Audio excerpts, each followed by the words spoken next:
Welcome to Theory of Pets. I'm a passionate pet owner with a drive to help others like me uncover the truth about the pet industry and what goes on behind the scenes.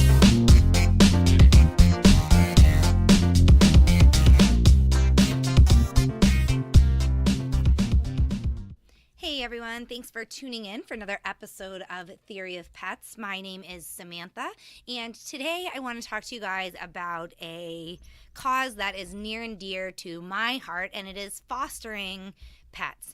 I think a lot of people, when they hear fostering pets, there are kind of some negative connotations in, maybe if there's a cost associated with it.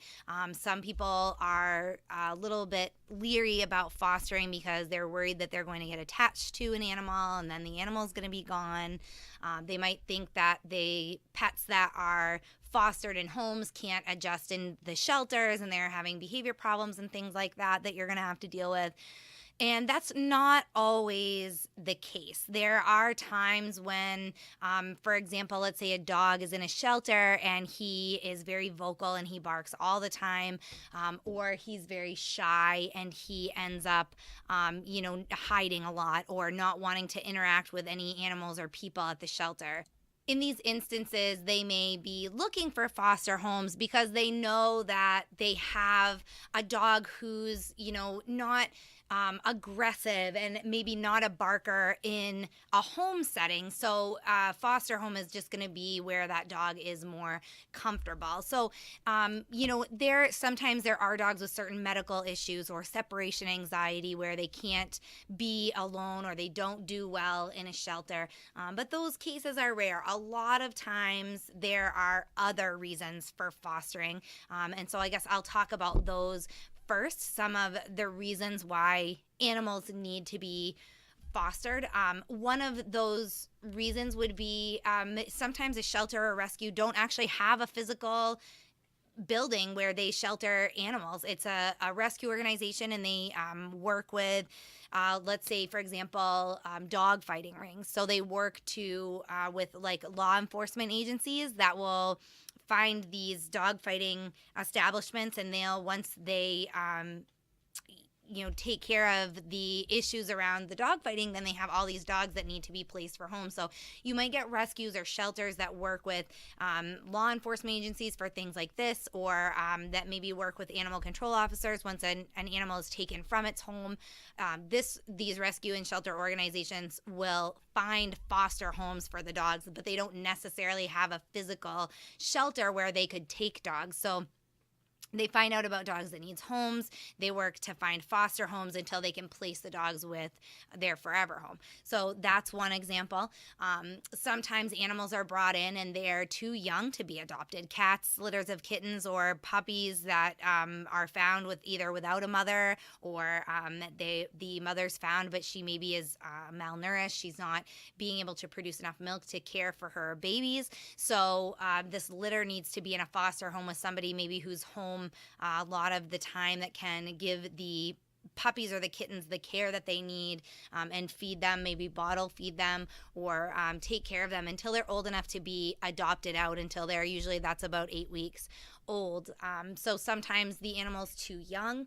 In some cases, it's a medical condition. Like I had mentioned, maybe there's a dog with separation anxiety. A dog might be recovering, if it's a rescue dog, from surgery, or some type of an injury, an illness that they've had to go through treatment for, and now they're in the recovery stages and they just need a quiet place that's, shelters are busy. There's other animals, there's people in and out all the time, and the people that work at the shelters don't have time to sit with these animals all the time, or maybe to keep an eye on them 24/7 until they're recovered. So to be in a foster home with somebody who has that ability can really be a godsend for these animals that just need a nice, quiet, relaxing place to recover. Or for example, a dog with separation anxiety, they're going to need a foster home where somebody's home most of the time to keep them comfortable until a forever home can be found. And then there's dogs that just show signs of stress and anxiety when they're in a shelter. They don't like the shelter environment, but you get them into a home environment and they're really a great, loving, wonderful animal. But being in a shelter causes them to pace or hide. Some dogs can have stress issues, forms, rashes, scratching, biting, itching, things like that. When they're under high stress. So being in a home environment is much better for that animal. And then there are some dogs or cats that they've never lived in a shelter, in a home before. These dogs are rescued or they haven't for a very long time. So they have habits and things that aren't conducive to a home environment. So if you're willing to take in one of these animals and work with them, they'll get contact with people again and they're socialized. They're in a home environment and they can learn those rules that we all need to follow when we're living in a home environment with pets. And again, sometime I think the most common reason that rescues and shelters are looking for foster homes is that there just isn't enough space, unfortunately, for all the homeless animals out there. So when the shelters run out of space, they still may get calls from animal control officers, law enforcement agencies. They may still have people surrender dogs or cats that they don't have room to home. So if they can have foster families lined up, they have a place for these animals to go until they either have room in the shelter or can find a forever home for these dogs. So what happens typically, and with our local shelter that we work with, they have a list of foster families that will take animals. And they want to get to know you and they want to get to know what you're looking for. So in the process of giving them all your information for fostering, they're going to ask you questions about how often that you're home, if you work outside the home, if you would do things with your dog, say like walking, hiking, things like that, on your downtime. What type of a home environment you have. Do you have other animals? Do you have children? Things like that. And they're really going to get to know you and get to know your family so that when an animal comes in, they're going to be able to match the best animals with the best families.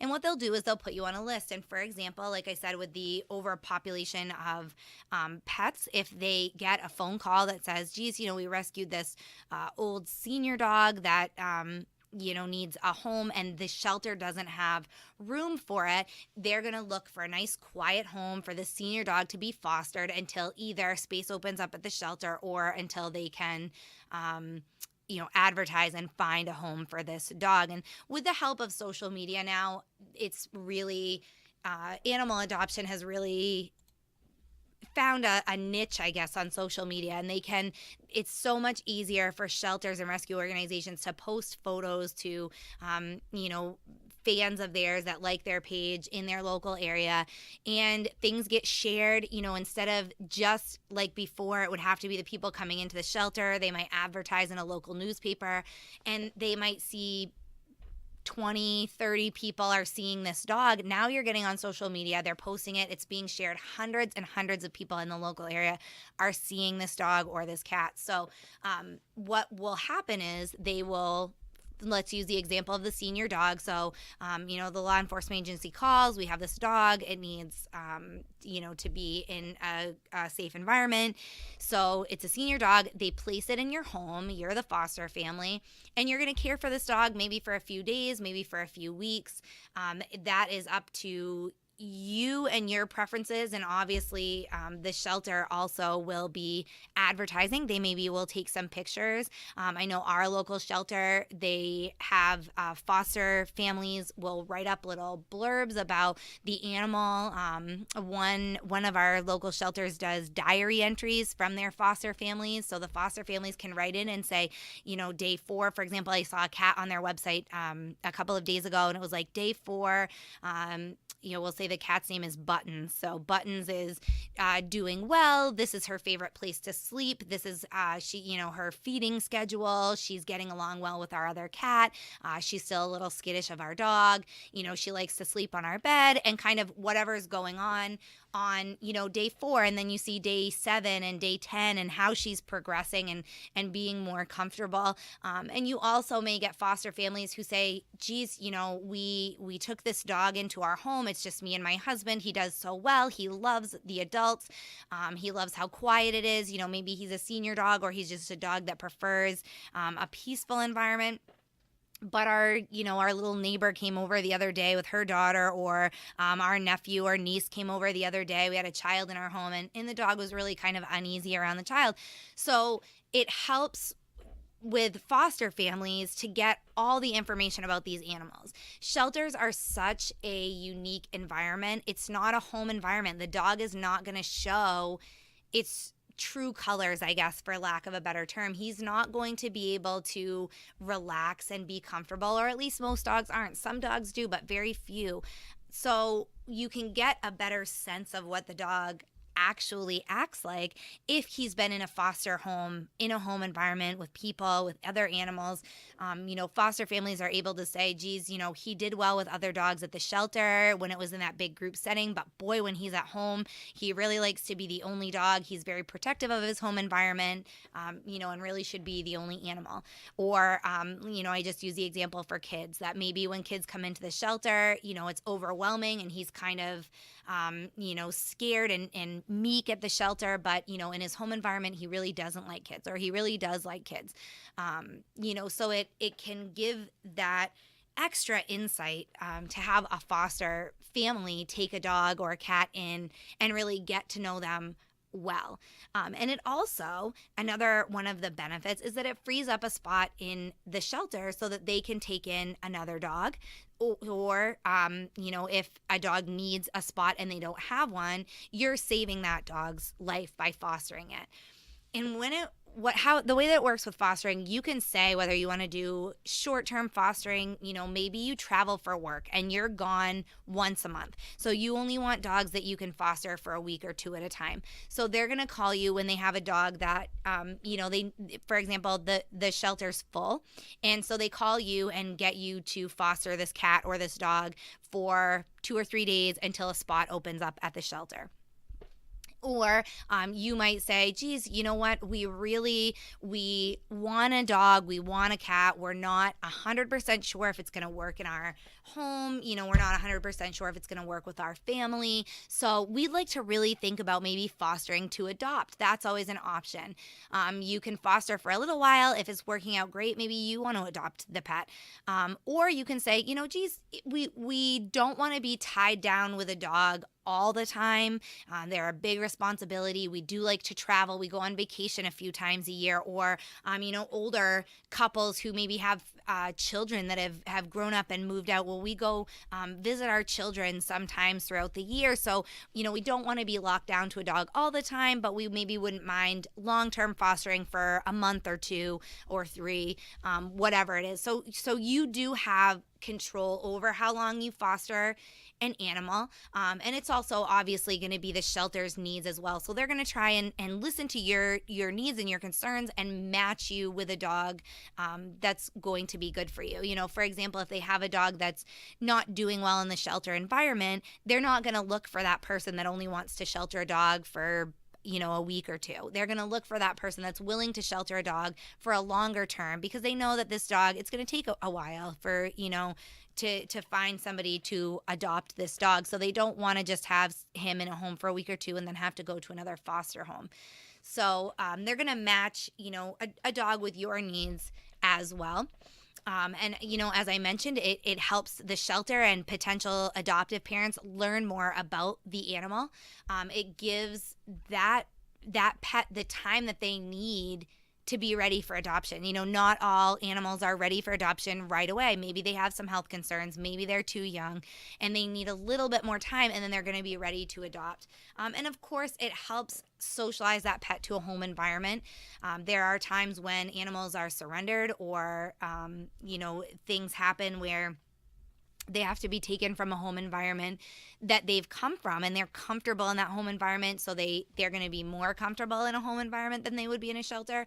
There are sometimes when, animals maybe are from, say, a puppy mill type of situation, or an animal hoarding type of situation, where maybe they were in a certain home environment, but it wasn't the regular pet home environment that that we all have for our animals. It's not just a one or two pet household where they kind of have some space to run and play, and they can interact with people and things like that. It's a different type of home environment. So now these animals need the time in a foster home to get used to a traditional home environment before they're sent out for adoption.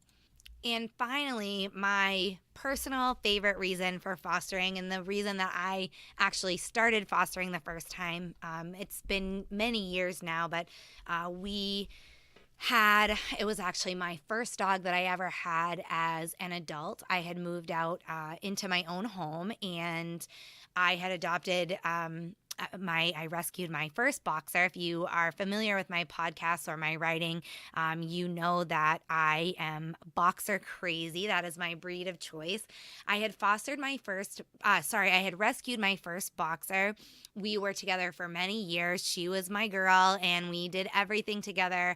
I let Roxy, her name was Roxy, and she was definitely one of those dogs that just will always hold a special place in your heart. You love all your pets, but every once in a while one comes along that really just works their way in, I guess, in a different way than others. So Roxy was my only pet at the time, and when I lost her, I had to have her put down when she got older. And when I lost her, it was devastating for me. It was very tough, and I was living on my own, so I was in this place where I really wanted another pet because I didn't like to be alone. I liked that companionship. I liked having a dog. If somebody, knocked on the door, or, a stranger came to the house that I didn't know, I liked the security of a dog. I liked the comfort and the companionship of a dog, but I just couldn't bring myself to adopt another dog completely yet. It almost felt like I was trying to fill that void that was left by her, and almost like I was trying to replace her, and I just wasn't ready for that. So I would go, this is when I started working with one of the local shelters in our area to foster. I would go in and visit with the animals and spend a little bit of time volunteering, just to get kind of that pet fix, to love on some cats and dogs and get that fix where, I wasn't getting it at home anymore. And as I opened up to one of the other girls that worked full-time at the shelter and explained my story to her, she said, geez, fostering maybe can help that healing process for you. You can take in an animal, and that, you're just fostering. So you're not filling any holes. You're not trying to replace anybody. All you're doing is helping an animal in need. And you can do that in memory of the pet that you lost. So it's really a wonderful thing. And I think that if you tried it, you would really be surprised at how healing it can be. So I did. I tried it. I fostered a little Jack Russell Terrier. He was not the breed for me and not the dog for me, but he was with me for about a month and a half. And it was a wonderful experience. And it was a very healing experience. So I would encourage anybody, if you are distraught after the loss of a pet and you don't know what to do, spend some time at your local shelter or rescue organization and start out by volunteering. Dip your toe back in the water. Just start out slowly, volunteer a little bit, and you never know. It may work. You may work your way up to being comfortable enough to foster a pet. And remember that if you foster, you're giving that pet a chance to shine. You're giving them that opportunity to be in a home environment, to show their true colors, to show what a loving, caring dog they can be, how well behaved they can be. And they don't get that chance all the time in a shelter environment. So keep that in mind. If you have any questions about fostering, I would really encourage you, reach out to your local shelter. Virtually every shelter and rescue organization are interested in foster families. So absolutely reach out to them, ask some questions. The programs kind of vary depending on the organization that you work with and the structure of that program. So ask some questions. If you aren't really comfortable with one of the foster programs that you find, there's probably another shelter or rescue in your area that's looking for foster families. So check around, ask some questions. Of course, if I can be of any assistance, please email me. My email address is samantha@topdogtips.com. I would be happy to answer any questions that you have. You can jump on our website, theoryofpets.com, and you can either record your questions, comments, concerns on there. I might use those in a future podcast. You could also just send me a message through Theory of Pets, and I will be happy to answer any questions or address any concerns that you might have about fostering pets. And I really appreciate you guys listening. I hope this inspired some of you to want to go out there and work with local shelters and rescue organizations. Maybe it will encourage you to talk to some of the folks in your life that might be prime candidates for fostering pets. If you know anybody that's dealing with a loss, or somebody that is a pet lover but maybe doesn't have the full-time commitment to adopt a pet, talk to them about fostering. So together, we can help out a lot of shelter animals by just spreading the word and educating people. So I hope this inspired you. I appreciate you guys listening, and I will see you back next time. Thanks, guys.